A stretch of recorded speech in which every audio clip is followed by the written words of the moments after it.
Welcome, everyone, once again to the Roundtable, the Editors and Publishers podcast. Here at the American Mind at the Claremont Institute, I'm your host, Ryan Williams, president of the Claremont Institute and publisher of the Claremont Review Books and the American Mind. I am joined by our director of publications. I always screw up his title, his crossover title, Spencer Clavin, but also associate editor of the Claremont Review Books. And Greenland czar of the American Mind. And Greenland czar, yeah. Yes. We're kitting him out with some Eskimo gear, a dog sled, and a spear. And wishing him best of luck. Danish isn't that hard to learn, right? And we're joined by Mike Sabo, managing editor of the American Mind. Well, we're not going to start with Greenland, although it's a red hot topic right now with Trump at the World Economic Forum, causing trouble with some indignant Europeans. We'll get to that, but first we wanted to start with ICE again, or ICE-related anyway, and talk a little more generally about the left and its trajectory right now. But Don Lemon, as Tucker used to call him, was out and about in Minneapolis, and this protest group decided they were going to descend on this church on Sunday, because the church, maybe one of the pastors, I forget the precise details, they're not that important, the crux of why they were there, but they wanted to disrupt Sunday services in order to have their voices heard, because one of the pastors, or one of the senior leadership of the church, is apparently the field director for ICE, or somehow associated with ICE. So it was an unruly semi-mob of the normal kind of liberal agitators, the crass, traveling, swearing white guy who looks a few shaves away from his last shower, and then the organizing woman who's a black sort of activist leader of sorts, works for some local NGO, making six figures, of course. And they wanted to cause some discomfort. And there was some video filmed by the scruffy white guy who had an F Trump family show. So I'm modifying it, an F Trump beanie on, and has generally been crass and vituperative in his denunciation of ICE. And the video was striking. I mean, the parishioners didn't want to have too much to do with it. You could tell a few of them maybe had some sympathies, some sort of liberal Protestant sympathies with the general thrust of the protesters, but more or less they harangued and terrorized the poor parishioners for the span of, 20 minutes or so before they left. Don Lemon was there documenting it. In his smug way, he said they were committing acts of journalism. This is a watchword for the modern journalistic left, so-called. And the organizer said, well, we show up somewhere. This is sort of a clandestine organization, somewhere they don't expect, and disrupt business as usual. And this led Don Lemon, after videotaping some of it and talking to some of them, to say the following, which was, so this is what the First Amendment is about: the freedom to protest. And I just want to reiterate the point I think I made last week, which is this is in fact not what the First Amendment is about, at least not insofar as you use the First Amendment as cover to go harass people in a semi-private space of worship, as opposed to petitioning your government or just assembling. So I would dispute Mr. Lemon's characterization of this. This is it's just another evolution of what's been going on in Minneapolis with the left, as we discussed last week, doing everything they can to disrupt federal law enforcement and to disrupt the lives of anyone that might be in favor of the enforcement of federal law and federal immigration law, which ICE is doing in Minneapolis. I wanted to take a quick tour across the left a little more broadly and get everyone's take on it. Also making headlines in recent days was the Virginia Democratic legislature. Abigail Spanberger was recently sworn in as the new governor, and they're off to the races in Virginia.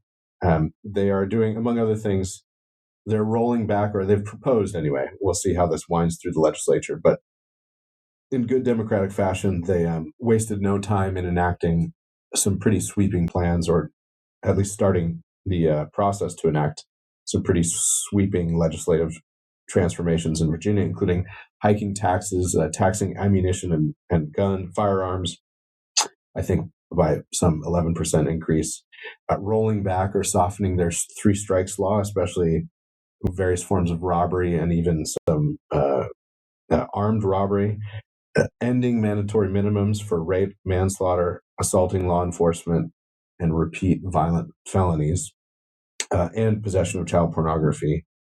They also want to basically make hand counting of ballots much more circumscribed than it is. So they want machine readable ballots to only be counted by scanner machines. And it, quote, the proposed legislation, quote, prohibits such ballots from being counted by hand for any reason or purpose not specifically authorized by law. So they want to lock down that process. I let the listeners and watchers or viewers draw their own conclusions about the impetus behind that particular piece of legislation. And then it's almost two things that are both predictable but lamentable. One of which is the home-based childcare provider startup grants pilot program. And I just want to read the precise details of that and let people determine what they will about this. It seems to me, well, I'll share my conclusion about it in a minute. This is the legislation would establish the home-based child care provider startup grants pilot program, whereby funds are provided to child care aware of Virginia to work in conjunction with the public and private partners enumerated in the bill in order to expand the supply of licensed home-based child care providers in the Commonwealth, promote the safety of licensed home-based child care providers, and support access to child care for working parents in the Commonwealth through providing for the award of grants to licensed and unlicensed home-based child care providers in the Commonwealth in accordance with the requirements of the bill. Now, given the now quickly notorious but long-standing, now newly public and newly notorious expansion or uncovering of fraud in the Somali community and Somali daycare community in Minnesota, this is a telling addition from the Virginians. And then finally, with a little more race-based identity politics thrown in, the SWAM program, that is the Small Women-Owned and Minority-Owned Business Program, has designated that basically all government contracts to projects up to $100,000 should be awarded first come, first served to small women-owned and minority-owned businesses. So it's a lot of this seems to me to be good democratic patronage operation through legislation under the guise of otherwise good things like childcare and government contracts. So none of that should be that surprising. Also on the front, I learned from Julie Kelly on Twitter that it took a DC jury about 35 minutes in recent days of deliberation to find a homeless man not guilty for shining a laser pointer at Secret Service members' eyes and at Marine One. So what can we conclude from all of this? Well, in Minneapolis, we have a kind of neo-nullification state of affairs going on, with federal law enforcement being opposed at all turns and being subjected to an atmosphere of harassment, loud noise and whistles, obstruction, mild bouts of violence, and otherwise obstructive protesting.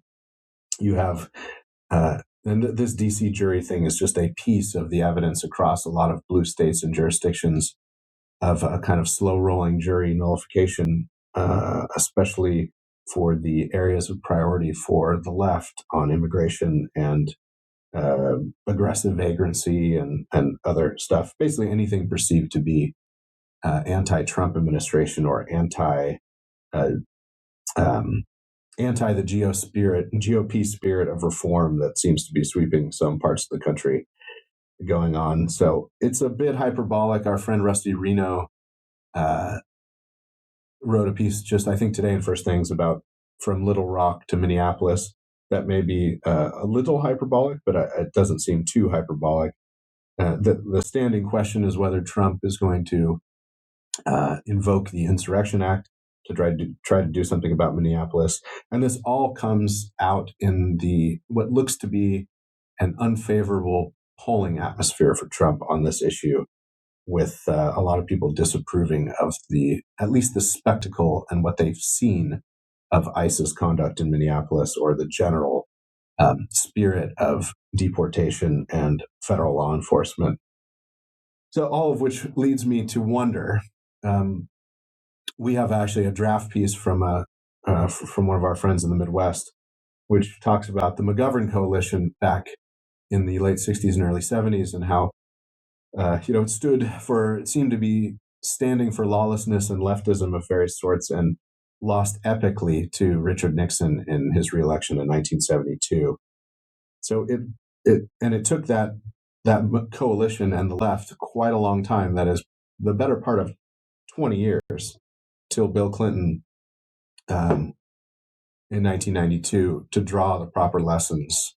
And of course, the proper lessons and them being learned by the left predates Bill Clinton's election in 92, but it took them a while to figure out how to become a majority governing party again, and not one that would get wiped out. But it's a very different time in America here in 2026 than it was in 1972.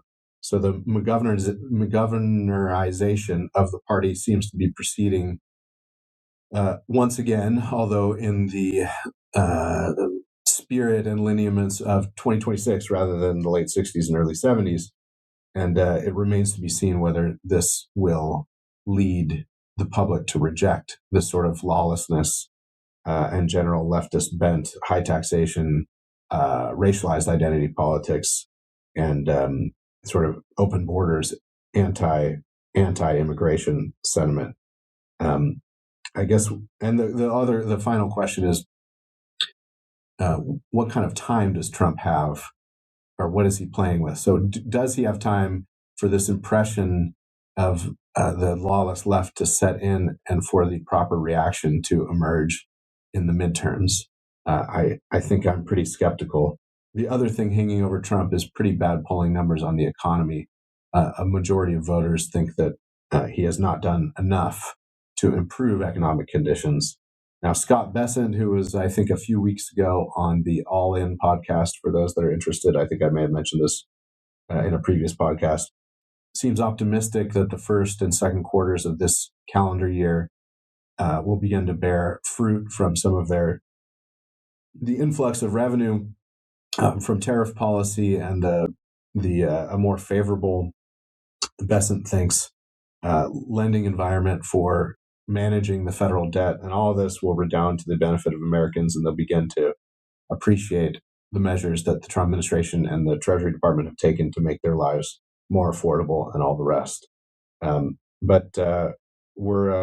then finally, we've discussed it before, but we have this video of Renee Good being shot. And so the people on the left and center left and never Trump right are hopeful that this is another George Floyd moment, and maybe this is the precipitating event that has led to this decline in polling for Trump on the immigration issue, which is his signature issue. So lots of controversy stalks the land, and it looks to be a pretty spicy 2026 shaping up for us. What do you guys think?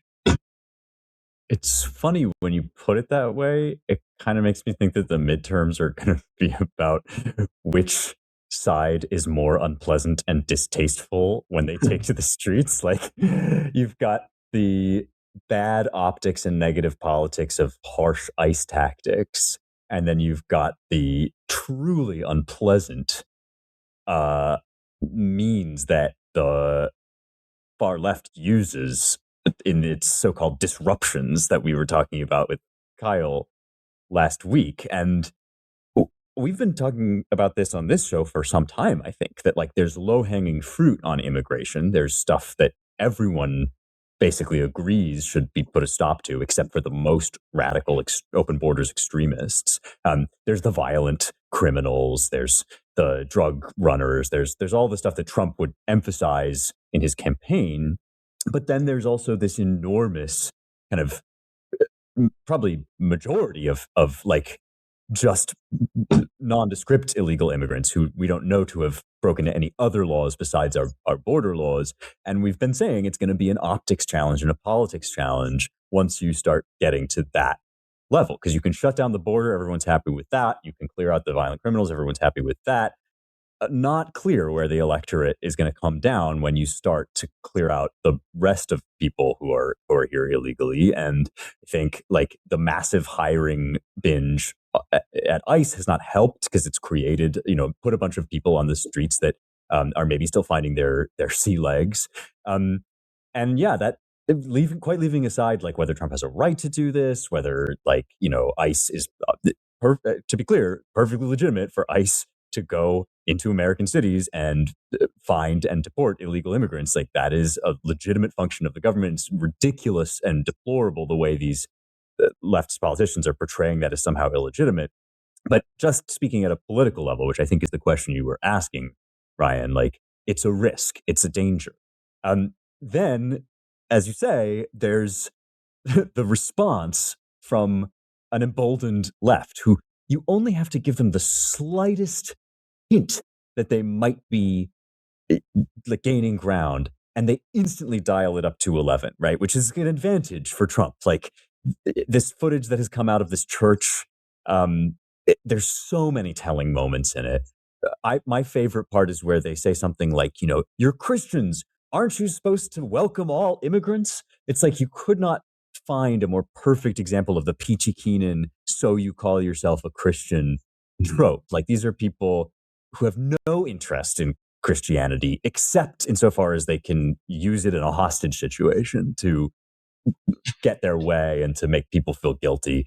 And I think that is also extremely unappealing to people. Again, leaving aside, it's it's probably I think it's illegal as well to like storm a church, and there are going to be legal cases about this. But like leaving that aside for a second, just talking about the politics, you've got this clueless buffoon Don Lemon, like dressing up and with this sort of very sober look on his face. Like, this is what protest is all about. I mean, church is what the First Amendment is all about, right? The people in that church were exercising like 3 of their First Amendment rights to freedom of religion, freedom of assembly, arguably also freedom of expression. Like, so it's completely backwards and obviously just empty what Don Lemon is doing and what the protesters are doing.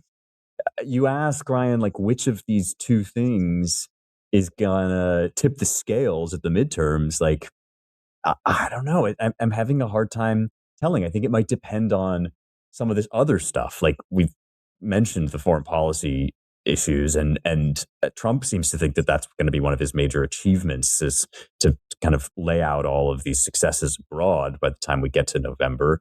But I don't know. Prices and ISIS are like two very powerful rhetorical weapons for the left. And I think if I were Trump, I might be thinking about how to like dial back some of the more hardcore immigration stuff, at least for now. But maybe that makes me a squish. I don't know. Yeah, no, I think you're right. I mean, I think a lot of it really does depend on, it's just far too early. I know some of the polling, doesn't look great. But at the same time, this is actually the anniversary of Trump taking office. So this is year 1. We just actually put up a piece by Nez Setman talking about what he's done in immigration, talking about what he's done at the DOJ, Harmeet Dillon, all the work that she's done at the Office of Civil Rights, even on immigration. I think they've deported about 600,000 immigrants, legal immigrants in 2025. And then a further estimated 2.5 million left America during that time. So they self-deported. They took, I guess, this offer of $1,000 to self-deport. And then another problem, too, which is, ICE having to go in these communities, especially hostile ones like Minneapolis.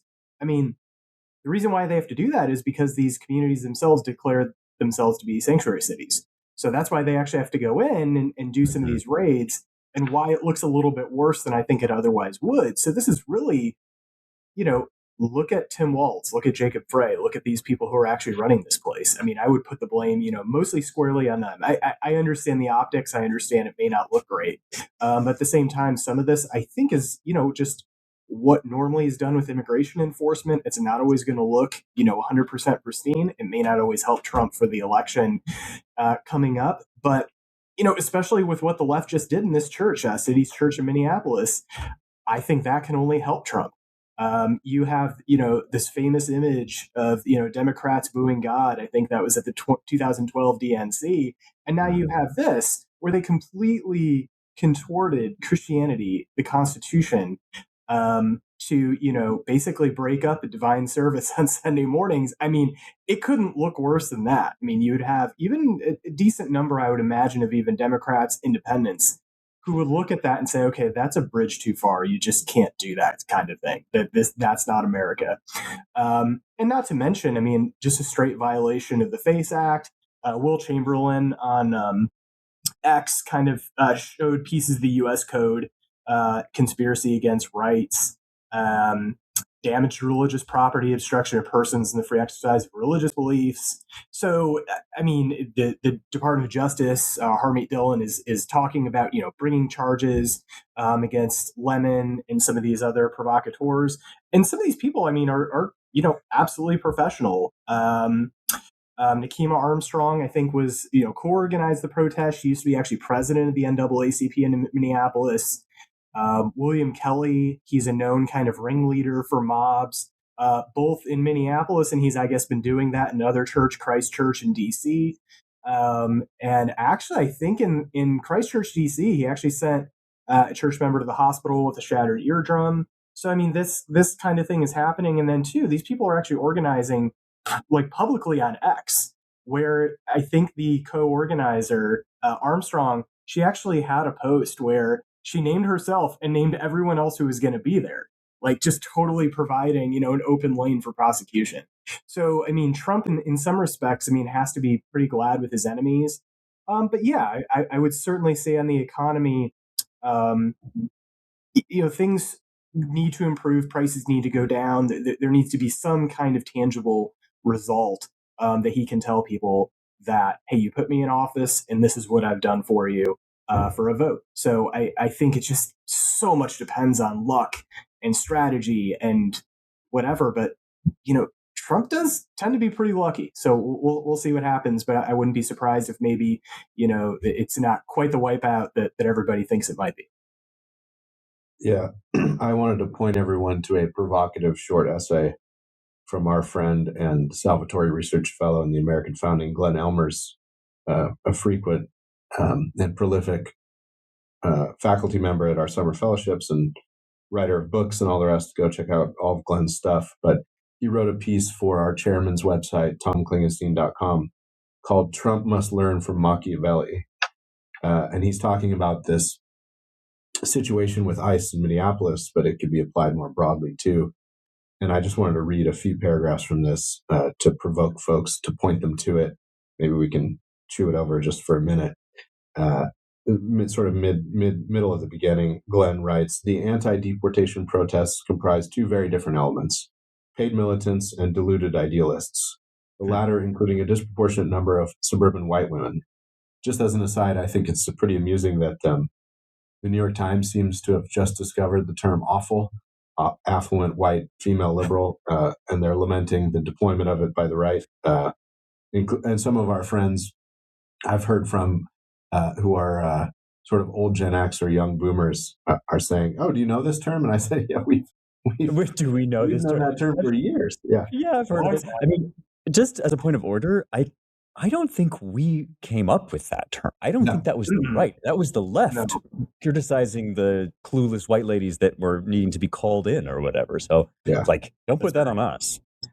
Yeah, Glenn continues, what drives these well-educated, relatively affluent wives and mothers to defend even the worst among the illegal aliens, including lethal drunk drivers, child abusers, and sex traffickers?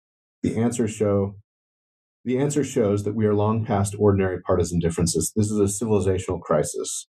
Friedrich Nietzsche anticipated this phenomenon more than a century ago. In Beyond Good and Evil, he writes, there is a point in the history of society when it becomes so pathologically soft and tender that, among other things, it sides even with those who harm it, criminals, and does this quite seriously and honestly.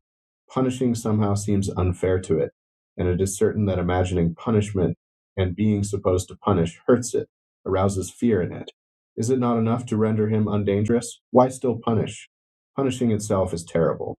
With this question, herd morality, the morality of timidity, draws its ultimate consequence, which leads, of course, naturally, Glenn to go from Nietzsche to Machiavelli, to put an even more a finer and more controversial point on all this. This puts Trump in a tight spot, writes Glenn. Nietzsche's great teacher, Niccolo Machiavelli, who more than any other figure in history investigated political extremism and showed what extreme circumstances demand, would sympathize with Trump's predicament. The pathological softness that Nietzsche describes was already evident to Machiavelli in 16th century Florence. Skipping ahead a bit.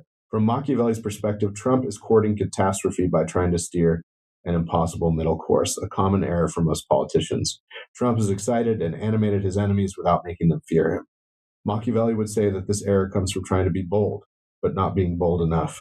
Trump's enemies call him a fascist and deride ICE agents as Gestapo troops, knowing that this charge is entirely performative. Trump recognizes that the country is facing a critical inflection point. If we don't deport Biden's army of invaders now, we never will. Trump sees this, yet his attachment to the ordinary expectations of Republican principles and the rule of law restrains him from doing what is required. He is unwilling to be what Machiavelli called wholly bad. And then the final Machiavelli quote, just because they're always fun and pregnant with meaning. It very rarely happens, the Florentine tells us, that a bad man will use his power for good ends. But it is just as rare for a good man to embrace bad ways, even though his end be good. Now, I would say that I think Glenn is using wholly bad here to illustrate what Trump's enemies and critics will think of him. We certainly don't think that a vigorous enforcement of immigration policy or even the Insurrection Act in light of this obstinate and lawless opposition at many levels in Minneapolis is wholly bad. It's actually unconstitutional in many ways. But a fun and provocative piece from Glenn, so go check it out. Trump Must Learn from Machiavelli at tomklingenstein.com. Any thoughts, gentlemen and scholars? Yeah, it's clearly, there's something that's clearly right there about if you're going to do it, right? And this is probably not in addition to what Glenn is saying, but I think that the other calculation here is the time dimension, right? So if Glenn is right that Trump is, I think it's certainly true that Trump is within his rights to deport any illegal alien. That seems axiomatic to me. But and so it's probably true what Glenn says, that if he's going to go maximalist, he shouldn't go 3/4 of the way. And the reason I ask about timing is because, Ryan, you sort of introduced this in the context of the impending midterms. And one reality of Republican politics that Trump is highly attuned to is electoral politics. So, if the badness that we're talking about is perceived badness in the eyes of the electorate, then that is also a factor in when to go full deportation. And I think another part of this too is, does Trump himself, does he know actually how to be even wholly bad? Is that even his view? I just think about foreign policy, where I think sometimes some more hardcore MAGA people, even among some people I know, scholars, etc., who are surprised that he's not more kind of like John Quincy Adams circa, we'll not go in search of monsters to destroy that idea. And so they're kind of put off by some of what they see as interventionism. But their view really wasn't, there's obviously some connection to what Trump is, but Trump was always a little more hawkish than I think some of his, even big supporters want him to be. So I would just wonder if this is just an overall issue where he maybe doesn't know how to be wholly bad, in the most Republican way. I'm just not sure he actually even perceives that or understands that, possibly. And that's why that Trump really is the guy who crashes down the gate, gets in, starts to build a foundation. But this is a movement that's going to go on for, decades and decades to come. I mean, this is only the start. Yeah. And if the Republicans lose the House, Trump will still be able to enforce federal law as the commander-in-chief and the one who takes the oath to take care that the laws be faithfully executed. And with the big, beautiful bills considerably ramped up funding for ICE, they continue to hire more people. Recruiting is up. So their manpower problem will become less of an issue. I think they have, a couple thousand ICE agents in Minneapolis and maybe 30,000 overall, and you have a population of illegal immigrants. If you're just taking the criminals in the several millions, I suspect, serious criminals, most illegals are criminals just by the fact of coming here illegally, but that's a separate question from the more violent and disruptive part of that class.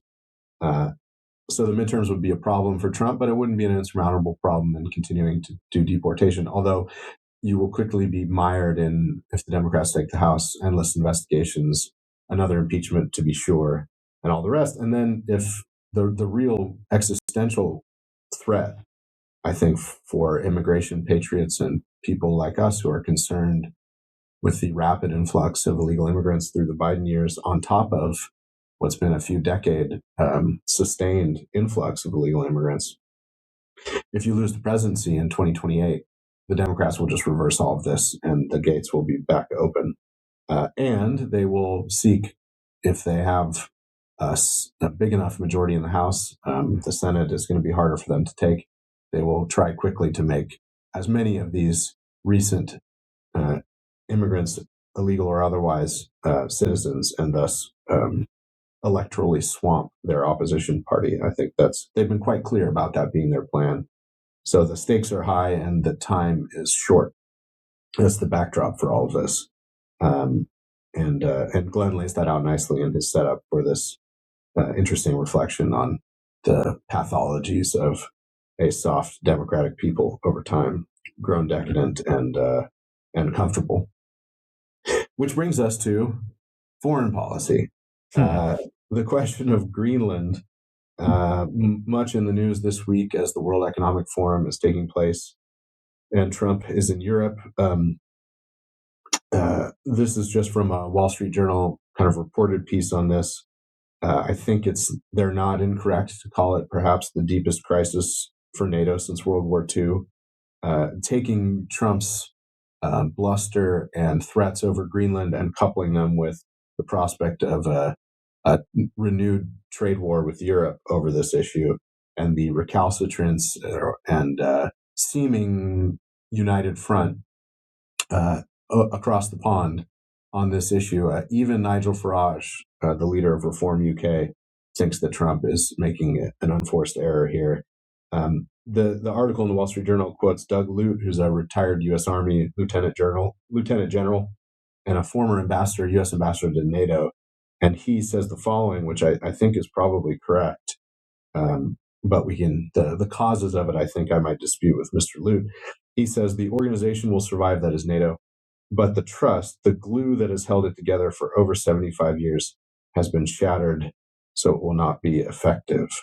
And I think this raises the larger issue of something. You can't shatter glue. I know. Use your metaphors correctly. Right. No, no. I know that's not the larger issue. I'm sorry. Yeah, go on. It's been dissolved, made weaker, but not shattered. Yes, eroded. Well, I guess the glue was in Greenland long enough and frozen, Spencer, that we could shatter it. There we go. But I think this is the Ukraine-Russia issue has forced this. I mean, Trump demanding higher contributions from NATO in his first term and now getting them some in his first term and into his second term. These are all parts of this larger problem of NATO, which is someone was writing in the Spectator US, forgive me, dear author, I forget who you are, but a Brit who was saying, Trump is the accelerant of this NATO crisis, but he's not the cause of it. I mean, what always held NATO together was a common threat, whether from the Soviet Union or in the early years from the prospects of a rearmed, or not rearmed, but the prospect of a Germany feeling its national identity again, something that NATO has always tried to keep down. What's the old semi-aphorism? NATO's purpose is to keep the Russians out and the Germans down. There might be a third to that tripartite, but I don't remember it. But it's illustrative enough. And NATO, especially since the collapse of the Soviet Union and its expansion, which many call somewhat reckless, into the Baltics and Russia's doorstep, was part of what precipitated Putin's decision to invade Ukraine. The prospect of Ukrainian admission into NATO. Anyway, long story short, this, I think, is a symptom. Trump is forcing the issue that has been developing, which is to say, especially with the revival of a kind of nationalist, populist, and I would argue constitutionalist and more foreign policy restrained or realistic, not to say realist, foreign policy approach from the now two Trump administrations. This was always going to be on the collision course with the much more internationalist, bureaucratized, in some ways anti-sovereigntist bent of at least a lot of the NATO members, especially in Western Europe. So you can the clerisy that, or a portion of the clerisy, maybe especially the non-military and the bureaucratic side of NATO in recent decades, is pretty opposed to the revival of American nationalism and a recalibration of America as the world's policeman. So this Greenland thing is just tearing open that wound. I don't know, it doesn't poll that well, I must say. We talked about polls on the economy and ICE. Greenland looks to be pretty bad issue for Trump. So I'm not sure how this is all going to play out. The American people, I think, to the tune of about 60%, don't really think this is a great way of going about things. And I'll just finish by saying it is also true that Greenland is a strategic problem as it's currently constituted for the United States, because Denmark really can't govern it and defend it without U.S. help.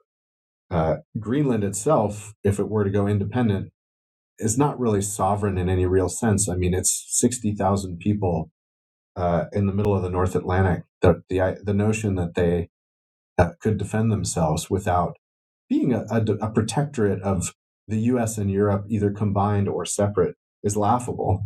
So you can understand why Trump thinks it's a big deal and why he's being maybe more belligerent than some think is warranted. And then, of course, you have China and Russia's interest in in Greenland or anything like Greenland, especially as it might be a counterbalance or a strategic and geographic counterbalance to the United States. So again, the stakes are high with the Greenland question. I don't know how this is all going to shake out. Maybe Trump's art of the deal will triumph once again, and he'll back off from his maximalist position of us having to have it, and we'll have a revamped agreement with Greenland to have an expanded U.S. presence there and more basing rights and more dependence on the U.S. as opposed to Denmark. We'll see. Yeah, my guess is I think you're right, because Trump usually stakes out some kind of maximalist position and then actually pulls back to, I think, what he's actually interested in. But I think part of the problem with the administration is, I mean, I have not seen really a coherent case really presented for this. It just seems like, the liberals or the left is right. Trump is this authoritarian. He just has global ambitions, even beyond the Western Hemisphere. But I think there's a lot of strategic reasons as to why he's actually interested in Greenland. I mean, for missile defense, nuclear triad staging, so this helps reduce reliance on third parties, for like subdocking, shipping lane dominance, minerals, and it just goes on and on and on. So I think that there's many, many reasons why the U.S. would be very interested. And I was also reading actually a couple of Wall Street Journal articles too about this. And one thing was curious. In one of them, they said, American national security specialists say that Russia and China pose no near-term threat to Greenland. The U.S. has a broad freedom to establish defenses on the island under 1951 pact with Denmark. But Russia and China pose no near-term threat. I think that's interesting because there's actually a Reuters column I looked up from 2022, which said Russia's bases inside the Arctic Circle outnumber NATO's by about a third. According to data compiled by the International Institute for Strategic Studies and Reuters, Russia now has 11 submarines capable of launching long-range nuclear weapons for use in an all-out nuclear war, 8 of them based in the Arctic Kola Peninsula, according to the IISS. NATO has 22 between the United States, France, and the UK. So I think there's some basic issues, and this is 2022, so this was, now, 4 years ago. So I think that there are a lot of strategic reasons as to why we're doing this. And again, for some reason, I think a lot of that just isn't being really spelled out. And actually, a guy who really did spell that out is Thomas Dann. So there's a really good Financial Times piece. There's actually a link to Real Clear Politics this morning. And he, I think, says basically what's going on. He says, so Dans is a Trump appointee who heads the U.S. Arctic Research Commission, which is an advisory body. And he says, Greenland is the front door for hemispheric defense. It's not just the ice melting, but also the idea that you can rely on a small country on the other side of the world to provide security for the front door of America. There's way too much risk for us. It may sound like American chauvinism, and it is. We're not apologizing about that. There's no other country that can provide safety for America that America can't provide itself. So I think this is all part of a larger shift and a recognition of, NATO and all the alliances and the systems and the apparatuses that were really developed for the Cold War era, and then kind of obviously kept going after the short-term post-Cold War era. I mean, we live in a different multipolar world, and so that's going to mean that the U.S. is going to have to take up more of its defenses itself. So I think that's all part of a much larger recognition of circumstances have changed. These alliances, these international bodies, I mean, these were never permanent. They were always connected to real material problems that are totally different. And I think the Trump administration is recognizing that, that's a separate question of whether what they're doing right now from disengaging and decoupling is the right strategy. But I think overall, in principle, it makes a lot of sense. Yeah, I mean, the idea that you guys are both articulating that NATO is functionally already kind of bent out of shape seems right to me and seems consistent with everything else, with the Trump administration's like general posture toward Europe. And I guess, the classical precedent that people invoke most often for NATO is like the Delian League, this post-Persian War sort of assemblage of states, supremacy by invitation, as I've heard it called, and this idea that the city-states basically band together around Athens, and Athens is technically first among equals, but eventually becomes a hegemon and abuses its power, and the breakdown of all this is part of the lead up to the Peloponnesian War. And so if that's at least a good rough analog, then I would think our objective here should be like navigating the disentanglement of NATO without a war. Like if we are saying basically that Trump is not to blame for ending NATO, NATO is on a path toward extinction and doesn't really make all that much sense as presently constituted anyway, then Trump's aim should be, and probably is, like to kind of renegotiate a different deal with our allies, or a different balance of power that keeps America at the front, but no longer has these weird, like vestigial, anachronistic holdovers about that are products of like the Cold War and the Second World War, right? Like what Ryan was indicating about keeping Germany down. It's like at this point, Germany is would like roll over if we so much as said boo. It's like, please, let me give you my house. And so like that just doesn't. That I'm with you guys. That doesn't make a ton of sense. I also think that the first Trump goes maximalist, then he walks it back model is clearly what's going on here. Like he's trying to now kind of shift in the direction of tariffs. It looks like maybe this is about an economic deal. Maybe this is about really forcefully putting into action some of the possibilities of our current deal, like more bases there, whatever. But yeah, I just don't know what if NATO's going to break. Like, is Greenland what we want to break it over. It is part of our hemisphere, and we're doing a lot in the southern part of our Western hemisphere to shore up our interests. And the picture there is clear. The picture with Greenland is not. And yeah, my worry is that this is a kind of hobby horse of Trump's that is more trouble than it's worth, especially in an election year. Yeah. I suspect that this week, I hope this week may offer some clarity on this issue as they all interact together and have their dinners and backroom meetings, and maybe cooler heads will prevail, and Trump will get walked off the ledge, and we'll find some face-saving way for both parties to de-escalate a bit. I don't think it will break NATO, but partly because I don't think, the certain NATO members, sending a nominal set of troops to Greenland. I think it seems that they had this exercise plan beforehand anyway, but a U.S. invasion is not imminent nor likely to happen at all. So that issue wouldn't be forced, which would break NATO, I should think. So I think they'll find some other way to resolve this, and I hope they do. This brings us to our closing segment before some recommendations, which is we just wanted to flag a phenomenon which Spencer knows well and has written about and has been growing, and the occasion for our discussion of it, one among a few occasions or reasons, is Spencer has reviewed Curtis Dozer's, he's an academic, book, The White Pedestal, which is about my jokey title for this segment was The Unbearable Whiteness of Being.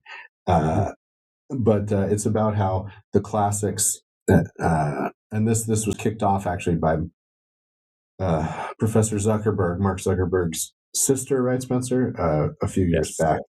This is a growing obsession of the left and the academic left, which is that they're quite alarmed that certain portions of the right and the online alt-right are looking to antiquity as some sort of model of manliness or martial virtues or civilizational pride or whatever, take your pick.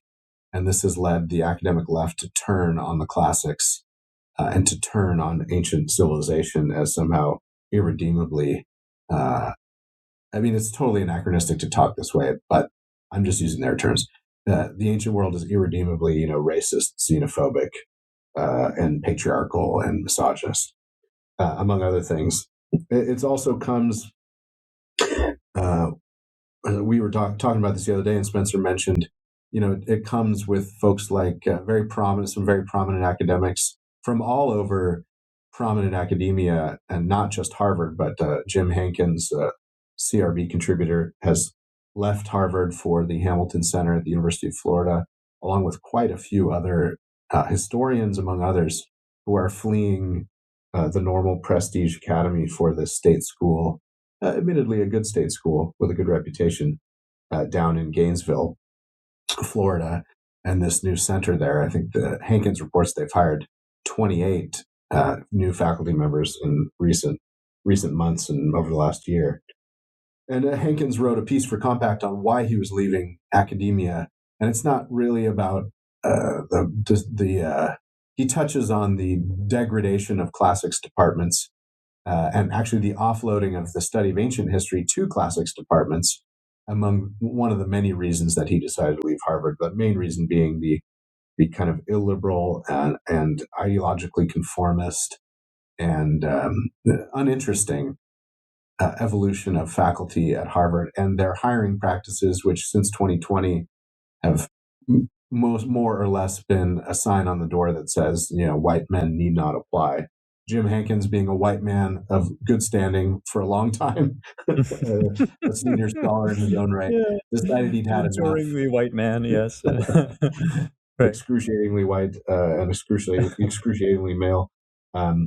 But Spencer, do you want to talk just a little bit about this in the larger context of this, both the decline of the serious study of classics, but also this ideological turn in a in a genre or subfield of academia that you thought would have been content to just tend its own garden and continue to appreciate great old books and literature. But what's going on? Oh, would that it could be so. Yeah, I think this is kind of interesting. Like Curtis Dozier's book, The White Pedestal, would really not be worth paying much attention to at all. It's not a seriously argued or composed piece of scholarship, but it does have this one kind of intriguing feature, which is that it makes explicit a shift in strategy that's been going on for some time, at least since Not All Dead White Men, which is Donna Zuckerberg's book that you alluded to, Ryan. Yeah. But really earlier than that, since kind of the 2010s is when this became a major strain, or when this strain came out in the open. And it goes kind of something like this, right? As you say, not just neo-Nazis, not just skinheads, but right-wingers in general, and indeed people of all political persuasions who have a certain healthy filial piety and love of country and of home, are often keen to invoke the classics, Greco-Roman antiquity especially, but also more broadly the kind of Athens and Jerusalem model of the West, as a kind of paradigm to look to the great men and deeds and texts of the past and draw from them lessons for the present, which is an extremely normal, in fact, you would even say ubiquitous human impulse. In the West, we do this with Athens and Jerusalem. You know, if we were Indians, we might turn to Sanskrit, classical Sanskrit literature. But since we're not, we don't, at least not primarily, much as we might find wisdom in those other texts as well. This phenomenon is alarming to a certain breed of academic and intellectual who are inclined to see nothing but retrograde evil in the love of country and patriotism. And so for a while, the argument was these guys who are trying to be like the Spartans at Thermopylae, who are trying to lionize the Roman Empire, right? These are all brain dead fascists. These are drooling idiots who don't understand the first thing about classical antiquity and have never actually read Herodotus. They've just seen Zack Snyder's 300. And a lot of the pieces and books that came out in this vein made that argument. We are the real scholars. We who know that there was nothing all that glorious about the past. You know, let us show you how you have misread the sources. There was a problem with this, which is that it's not only brain-dead, slack-jawed neo-Nazis who like to read the classics and learn from them.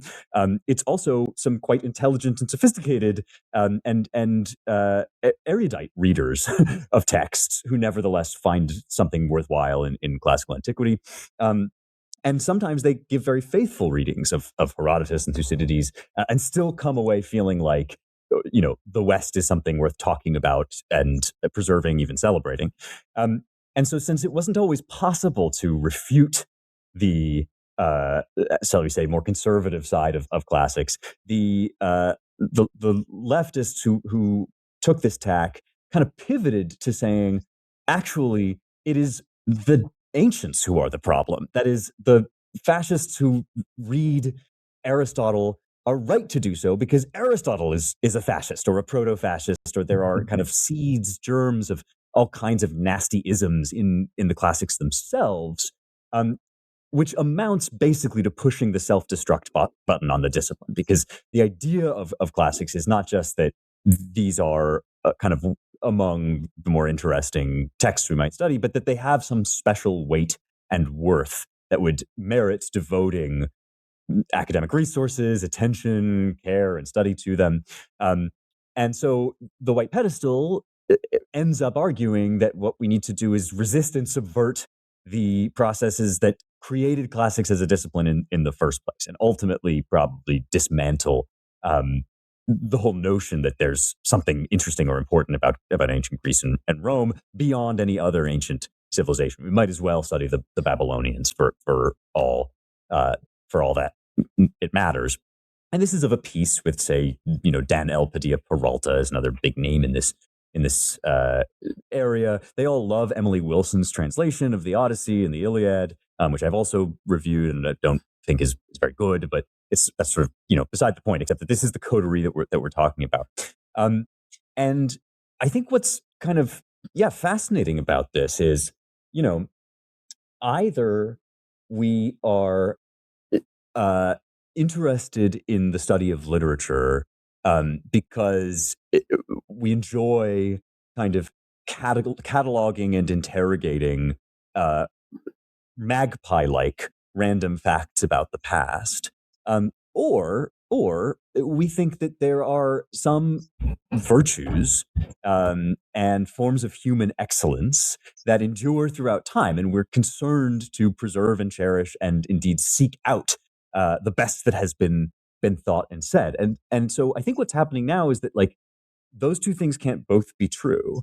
And those two visions of education are kind of crystallizing into two almost separate streams of scholarship and separate visions of the university. And guys like Hankins, who is by no means a hard right winger, I'm not even sure what he would call himself politically, but he's an extraordinarily literate and well-read historian with no illusions about the ugly parts of the past, who nevertheless thinks that what we ought to be doing is studying the history of the West and trying to take that as a model, the best of the history of the West as a model and a rule book and an instruction manual for our own lives. It's either that or deconstruction forever. And I think those are kind of the two educational models that are increasingly on offer. And it will be really interesting to see a lot of the prestige lives at these institutions that have been basically taken over by deconstructionists.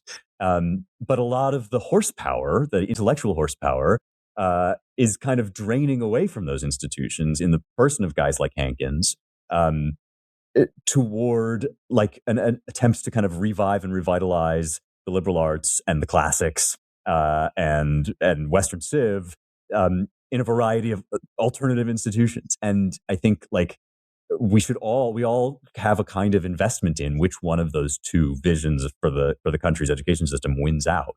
Obviously, which side I'm on. But just as a kind of drama in itself, it's fascinating to watch it unfold. And this is really comes to mind actually a bunch of different things to maybe even help explain it. Just with Strauss, the dichotomy between say natural right and historicism. You have one side, there are no kind of trans-political truths, well, except the truth that white people are evil at all times in all places. So there's that kind of interesting, chink in the armor there. But also, too, kind of come to mind the difference between, say, Woodrow Wilson and FDR, Dozier's kind of like Wilson, where he's just very open about his rejection of, say, the principles of the founding. But then you have, another situation I don't think we've talked about where, Plato supposedly, is, conservatives are trying to kind of stop him from being taught at Texas A&M, and these professors are lashing out. And then you have, I think, Greg Lukianoff of FIRE, kind of coming to their defense. But and Jeremy Carl actually wrote about this in his Substack. What's actually going down is just playing basically games in the media to try to kind of drum up publicity, paint, especially Texas legislators, I'm sure easy targets, as bad guys, as Neanderthals, etc. And it's just kind of this dishonest, kind of disingenuous, kind of cynical effort to kind of hype up these issues. But what's actually happening is totally different. We are actually wanting to, and I think the people that are, that we stand for, and certainly what Claremont represents is the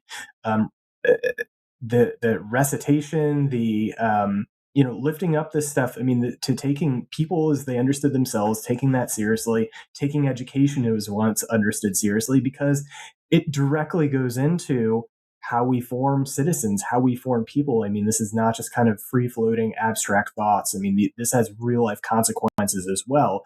Yes, you can be a philosopher on the mountain forever and stay up there, but, Jesus came down from the mountain after the transfiguration, right? So you go back to the city and you help uplift in that way. So this is of prime importance, especially to us as Republican citizens in America, what the state of our education is, and how it can be used to improve minds, but obviously improve the polity as well. Yeah, you would think that a certain segment of our ideological adversaries, especially in the academy, who fancy themselves students of history and political scientists, even, I'm not talking about Dozier, but others who are allegedly concerned about the state of American democracy and Trump's erosion of the separation of powers, you think one of their bulwarks would be, on their own terms, or should be, some of the architects of our system of government.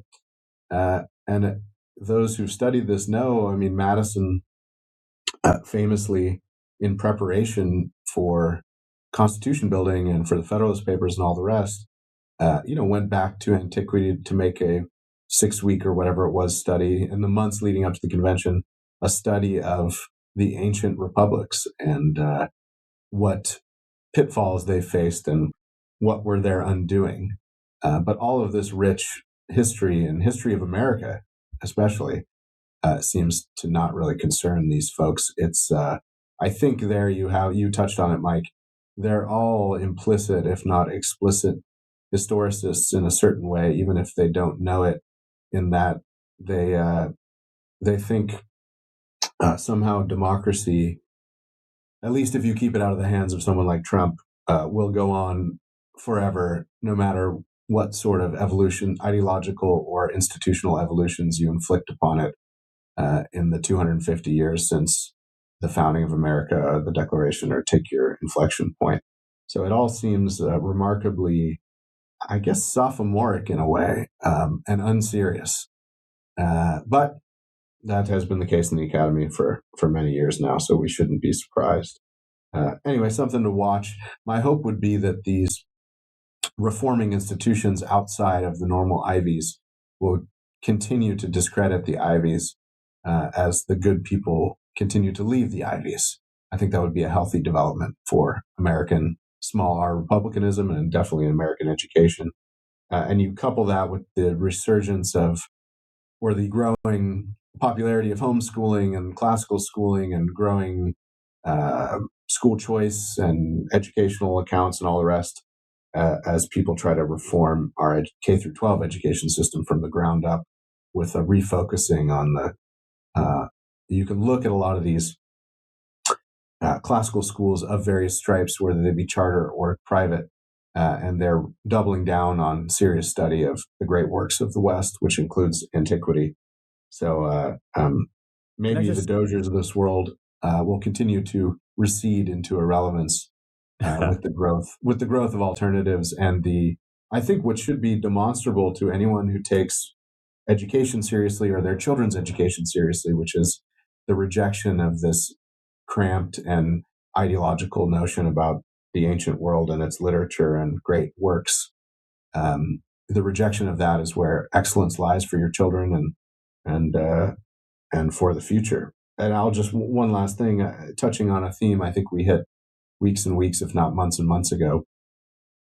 Our colleague Chris Caldwell and others have written, and that was sort of the theme of my speech at NatCon, with the rise of AI and the rise of plagiarism and AI-created work and the continued sort of semi-illiteracy of students who aren't serious, many of whom are matriculating into the old institutions of higher education. If you can really give your child a wonderfully rounded in many ways, classical education, I suspect, especially if they're pretty intelligent, that they'll have a leg up on most of their peers as they move into our AI and our increasingly AI-influenced world. And they'll be the ones equipped to help us morally and intellectually navigate this new world. So double down on the classics with us.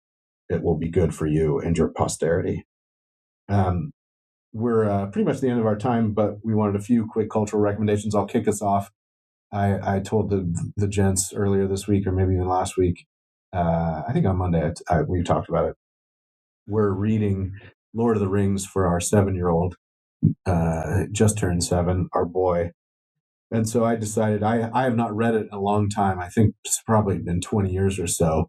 But there's this, it's less popular because it's been out for not as long. And by popular, I just mean it has the small amount of ratings, meaning just the 6,000 or so instead of 50,000 on Audible, which is Andy Serkis's reading of The Lord of the Rings. Serkis is a wonderful voice actor who voiced Gollum for the movies. And I've been enjoying his, I'm, a third of the way through Fellowship of the Ring, and it's wonderful. So if you're a fan of Tolkien, this Serkis, that is Serkis, not circus like Big Top, reading of it is quite good. And your kids will love it, but you must do what we have vowed to do, which is read it to them first yourselves. Then maybe you can listen to it. And the enduring wisdom of Tolkien, moral and intellectual and otherwise, can sink in on a second listening to the delight of your children. Well, since we did a classics segment to close out, I feel at least somewhat justified in not trying to pull out of pop culture references I usually do with limited success at this point in the show. But I am currently teaching some selections from the Old Testament as part of a survey course involving a variety of wisdom literature, which has been a true delight. I taught Ecclesiastes this morning, and we've been kind of going through a sequence that begins with Proverbs, runs through Job, and ends up in Ecclesiastes, kind of progressively challenging assertions of futility and meaningless in various realms of life, answered by increasingly profound kind of meditations on theodicy and the divine providence. So just like endlessly rich texts in and of themselves. But if you have an interest in the Old Testament, which you should, irrespective of your religious background, I wanted to recommend a resource that I have loved for many years, and it's called Sepharia.org, Sefaria.org. And this is a big interactive compendium of Jewish commentary on the Hebrew Bible, on the Old Testament. So basically, click on any chapter and it'll give you a kind of an interlinear English and Hebrew. So you can read the chapter, and then any verse, you can just click on that and it will compile for you a bunch of different commentators and what they've said about this particular verse. So if you're ever just puzzling over something, I mean, it's fun to kind of explore what sorts of interpretations you can draw out of the text on your own. But if you just want a choice selection of really helpful insights into the text, some of them haven't been translated, so you'll have to only use them if you read Hebrew, but a lot of them come with translations, and especially Rashi, the medieval rabbi and commentator, and Rambam, or Maimonides, though he's called Rambam on Sepharia, just always have something useful to say. Even if you don't end up agreeing with their interpretation, they give you something that is like a foothold, like a plausible foothold for you to kind of work with and chew over. So they have an app. The website is quite beautifully done, and it's just a great companion to basically any book of the Old Testament.